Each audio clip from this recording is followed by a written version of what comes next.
Steve. Hello. Coach, just real quick, just looking back, getting that win the other day. I know you obviously said it was a big win, but that was a huge win, I think. Maybe more so than some people may want to say, yeah, had you lost that one, then you would have been looking at 2 games below 500 and having an uphill climb. But now, you're in a position now to again, control your own destiny pretty good. Yeah, we've dropped some like most teams in college basketball that you can't get back, of course, but they've been against good teams. But 3 in a row where you come up a little bit short when you had opportunities, especially really in all 3. I mean, you're up 7 in the first one at Texas and really competitive against a really good Tennessee team. And then have your chances at different times after you get off to a really slow start against A&M. It was nice to break through and get that winning feeling again, especially for our guys.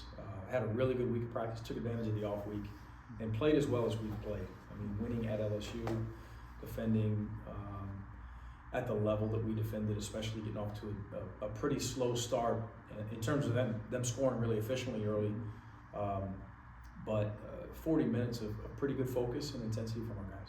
Is it hard to keep players from, for lack of a better word, trying to count wins as you look toward the second half of the conference play? Like, I need so and so more wins to get to the NCAAs, maybe 4 more wins.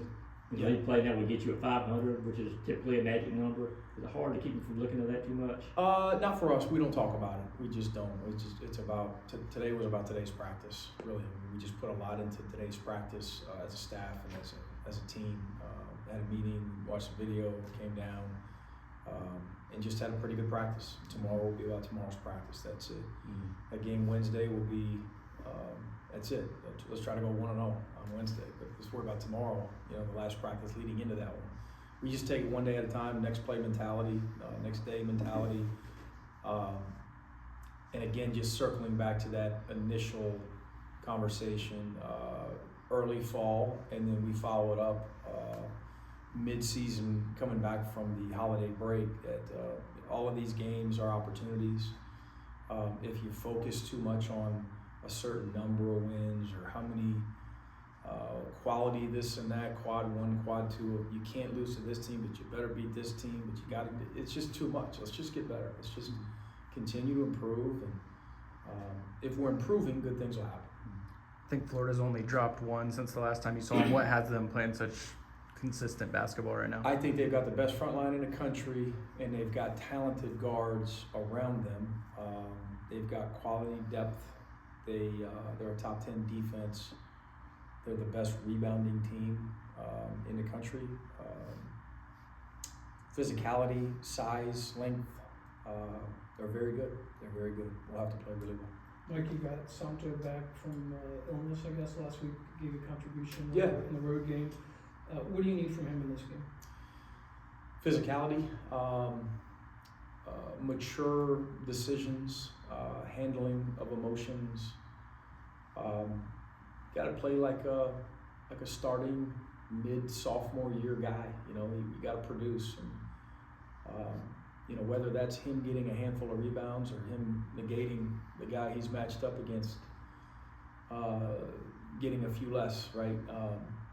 But all the things we ask him of him every day: set good screens, put pressure on the rim with your dives and your ability to offensive rebound, defend without fouling. But yeah, against teams like this in particular, there's added pressure on each one of our frontline guys, and it starts with him. What about for him though? Last time he played, he got had the elbow, got kicked out of the ball game. Yeah. Are you concerned about him maybe trying to do too much in this game to make up for what happened that first matchup? No, I'm not concerned with that at all. Mm-hmm. We got to get some stuff done. We've got to be able to get some defensive rebounds. We've got to be able to get some offensive rebounds. No place in the game for losing control of emotions. Let's just play the game. Let's just play hard to the best of our ability. Be locked in. Be focused. Play for each other, and have optimism that good things will happen. Because focusing on the results, as we talked about earlier, the number wins, all that type of stuff. Mm-hmm. That's I don't know how productive that is, right? But even single games in particular, we take the same approach, right? This is a really good team with great numbers, mm-hmm. right? And it's a great opportunity. But let's focus on playing well. To have any shot what we want ultimately the outcome to be after 40. Let's play well. Let's prepare. And, he had a good day today. Obviously, you didn't have Sancho for most of that game the first time. How do you think, kind of looking back at the film, now that you guys have seen it, Yeah. how do you think that kind of impacted that game, and how do you think this game will look different with him out there? Was it an impact? Probably. Would they have still won? Probably.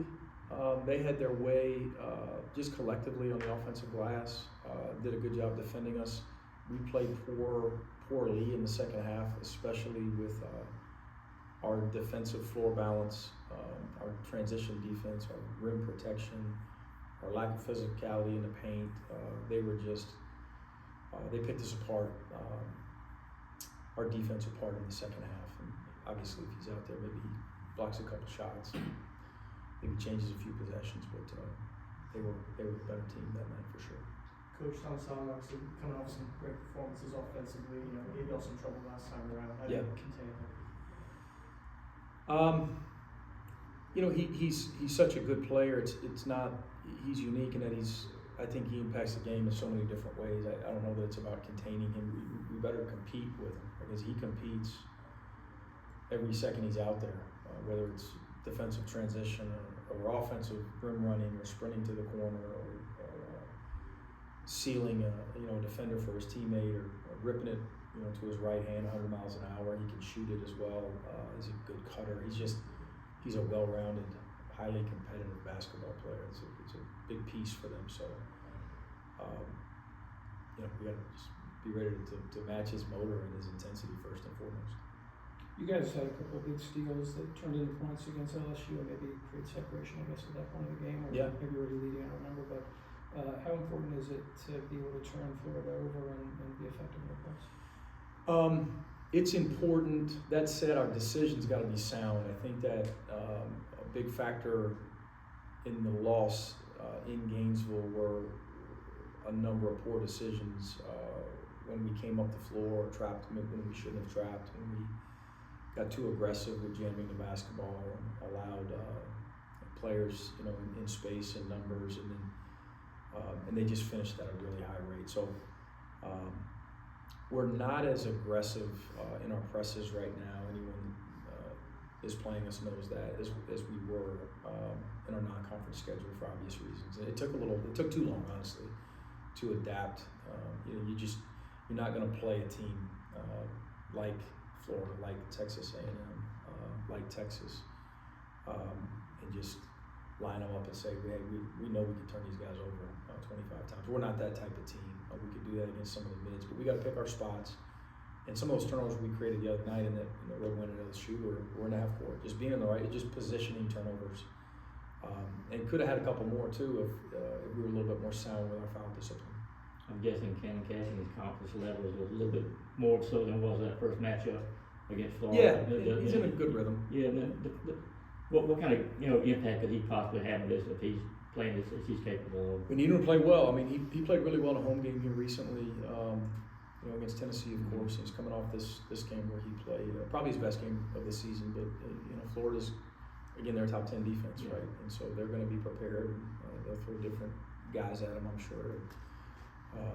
We got to do our best to try to get some stops, get some defensive rebounds, and he's a part of that. To where hopefully we can get him in space a little bit and he can get quality looks. But this is a stingy defense where quality looks are a little bit tough to come by.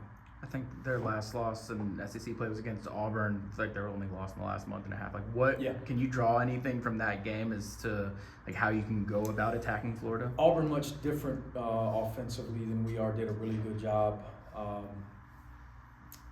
isolating their all-league player and made some big plays. Auburn played incredibly hard in that one. But yeah, I mean, we're all looking at each other's films, offensively and defensively, and in the off season, but in season as well. And you look at the way different teams attack one another offensively, defensively, and you consider things. That said, you still, with these 3-day preps, you still want to be you, right? And you don't want to. I don't know how smart it is to try to reinvent yourself and have your guys overthinking. We want to try to play to our strengths and be who we've been, but be who we've been when we've been our best, because that's what it's going to take. know, some of the things that we can take away from the other day, some of the positives from the game in Baton Rouge, we want carryover from, you know, and then some of the areas where we could have been a little bit better that may translate to the Florida scouting report were things we talked about today. So you have to say kind of about playing these type of games at home. Obviously, you know, you got the big win against Arkansas, you got the win against Auburn here. Crowd has been a big part of Yeah. the game. What do you think about that? Just how that's changed? Yeah, our crowd's been so great, and we're so appreciative. And it started with the administration. I've talked about that a lot, but our student section, the people come from Atlanta, from Greater Atlanta, the people that come support us from this community have been incredible. And really, they deserve to be undefeated at home. I wish we were. Unfortunately, we play in the SEC, but the environment just continues to be exciting. It's fun. I think our guys feel rewarded. You know, they've rebuilt something here, and it gives us like every other team in our league now. You know, a little bit of an advantage at home. We're just going to play, generally speaking, a little bit better. You know, you still got to play really well against these really good teams, of course. But yeah, I wish we could play them all at home. That said, though, again, I think certain teams, we played with a lot of edge the other day. You know, we're on the road. We were on a skid, and our guys played. You know, I can't remember if it was Mark or Dash's question early. You know, referenced he didn't use the word desperation, but you know, the edge, the amount of intensity our guys, you know, just the look in their eyes. It was our guys played hard. You know, our guys were really prepared and knew. I mean, it's a road game. It's gonna be tough. We haven't won one in a little bit, right? And I think that all teams and programs need to learn how to have that same back against the wall mentality at home, as opposed to too heavy of a comfort level, of a reliance upon your home environment and your crowd. Like, we've got to play better. That's just extra credit, right? We've got to play better than the other team, and I'm not sure we've done that all the time at home, and so that's a learning process. Thank you, Coach. Thank you, guys.